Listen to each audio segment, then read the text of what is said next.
Bonjour à tous, nouvelle petite vidéo sur les équations et inéquations du premier degré. Nous allons voir rapidement comment ça marche, donc on perd pas de temps. Tout d'abord, qu'est-ce que c'est une équation du premier degré? Une équation du premier degré, c'est une égalité qui contient une variable, souvent on l'appelle x, et qui ne comporte que des opérations de base. Ça veut dire des additions, des soustractions, des multiplications ou encore des divisions. Concrètement, une équation, c'est une partie A qui est séparé d'une partie B et c'est une égalité. Ça veut dire que le A est égal au B et le B est égal au A. Sauf que dans une de ces deux parties, nous avons une inconnue qu'on appellera x. Et c'est celle-ci qu'on cherche à résoudre. Comment on résout une équation du premier degré? Première étape, on isole x. Alors il faut savoir qu'il existe plusieurs méthodes pour résoudre une équation du premier degré. Je vais vous donner, selon moi, la méthode la plus rapide et la plus simple.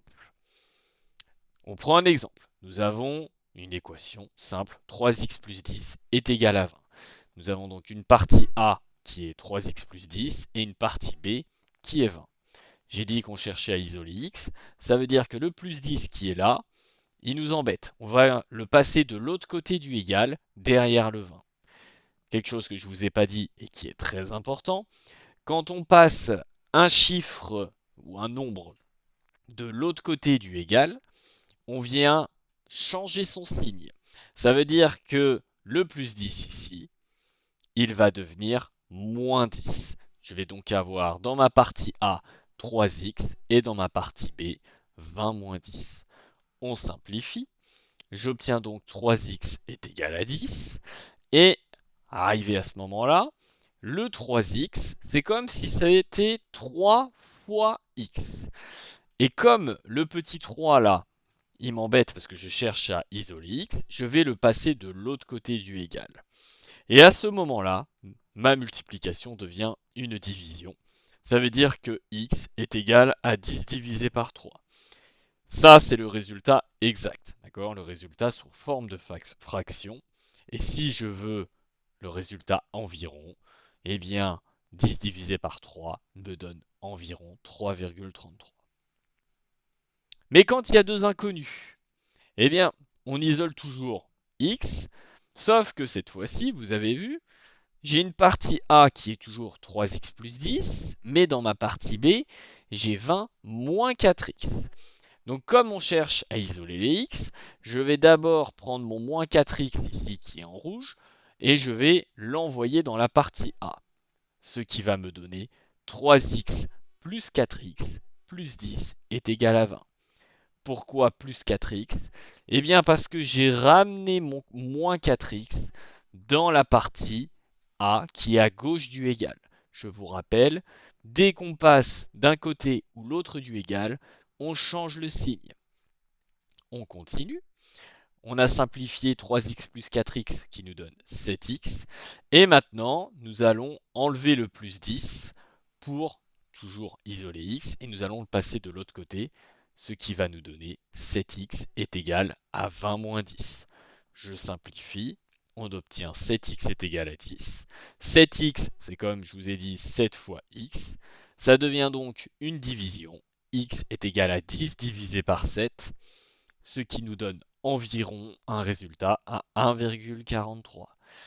Je répète, 10 divisé par 7, c'est une fraction, c'est un résultat exact. Ça, c'est un résultat arrondi. Et alors, les inéquations du premier degré, comment ça marche? Eh bien, une inéquation, c'est comme une équation, mais au lieu d'avoir un égal, on a un symbole d'inégalité, qui peut être strictement supérieur, strictement inférieur, ou encore le supérieur ou égal, inférieur ou égal, quand vous avez le petit tiret en dessous. Concrètement, c'est une partie A qui est plus grande qu'une partie B, ou alors une partie A qui est plus petite qu'une partie B. La résolution des inéquations du premier degré, eh bien, c'est la même méthode que l'équation. Ça veut dire que je prends un exemple de 4x plus 15 qui est strictement inférieur à 30. J'isole mon 4x. Je déplace mon plus 15 derrière mon inégalité, ce qui me donne 30 moins 15.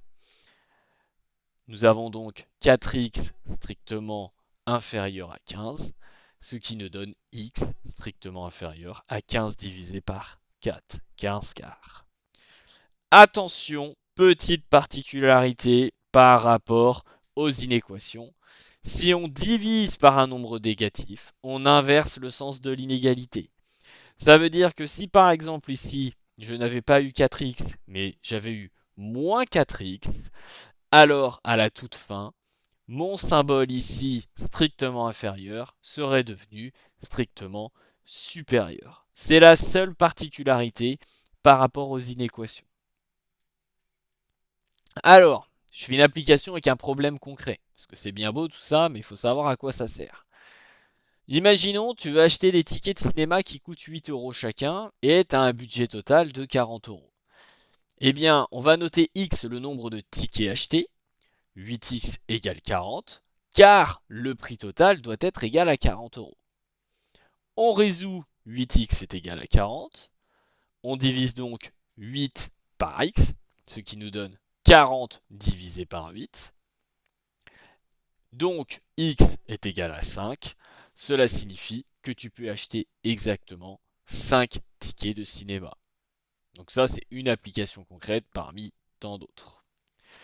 En conclusion, j'espère que tu as compris les équations et les inéquations. Si jamais tu as des questions, vraiment n'hésite pas à les poser en commentaire, j'y répondrai. Et comme d'habitude, si la vidéo te plaît, n'hésite pas à t'abonner, à mettre un petit pouce bleu, ça me fait toujours plaisir. En attendant, je vous souhaite une bonne fin de journée ou une bonne fin de soirée et je vous dis à très bientôt.